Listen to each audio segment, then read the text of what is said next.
I first had 3 of these signs that I got from Dollar Tree's Christmas section.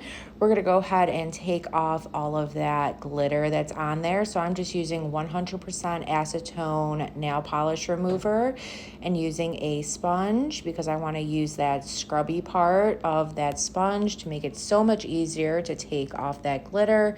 Once I had all the glitter taken off, I just went over the signs with some sandpaper just to take off any excess. Went ahead and flipped those signs face down and then grab some of these 1-gallon paint stir sticks, or you could use just some jumbo craft sticks using this Dollar Tree adhesive glue with a mixture of hot glue, just placing all of those paint sticks on the back to hold those 3 signs together. Now that you have yourself this large sign, I'm going to go in with some Waverly chalk paint in the color ink. I wanted to use a darker coat first because I feel like that will just cover up this sign a lot better. And I wanted the darker coat anyways because I'm going to go over it with a lighter coat, and I kind of wanted it to have this nice distressed look. So once I painted this all black, allow that to dry. And then I went over it with Waverly chalk paint in the color plaster. I did end up having to do this with 2 coats. So you want to just dry the first coat before going on to the second coat and then allow that all to completely dry. I got this garden flag holder from Dollar General, but I'm sure Dollar Tree carries them as well. So this piece actually came in 3 pieces. So I just unscrewed everything, just started from scratch, and then using the piece that the flag actually sits on, I'm placing that on the top, and then the other just longer piece I'm just using for the middle.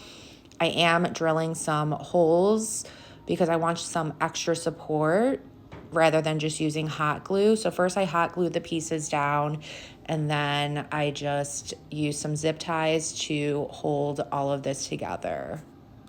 I then got this bicycle wreath frame that also came from Dollar Tree.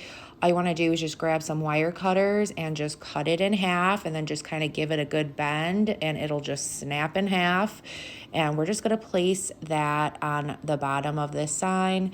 Again, just using my drill to drill some holes for the zip ties, and then applying a very generous amount of hot glue. You want to hold that wheel until that glue is completely adhered, and then just zip tie it together for that extra support. Then got this wired basket, also came from Dollar Tree. We're gonna go ahead and cut this piece in half. So it's pretty easy just to cut it in half with your scissors. For the thicker pieces, you may wanna use some wire cutters as well, and then just give it a good bend and just finish cutting that extra piece. And we're only gonna use 1/2 of this basket.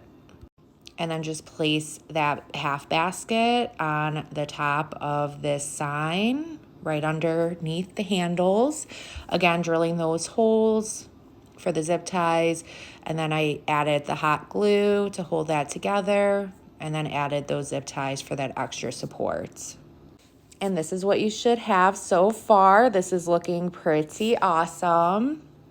And then you could leave the basket as is, or you could fill it in with something. So I just had some canvas fabric and I just hot glued it in place to make sure it doesn't move around on me. Just cut off any excess. And then I just filled in the basket with some fake flowers. And there you go, guys. I think this came out absolutely stunning. I had so much fun creating this. I hope it inspires you to create your own in your own special way. If it did, please be sure to sprinkle the love. Thank you so, so much. And I hope y'all have a good rest of your day. Thanks. Bye.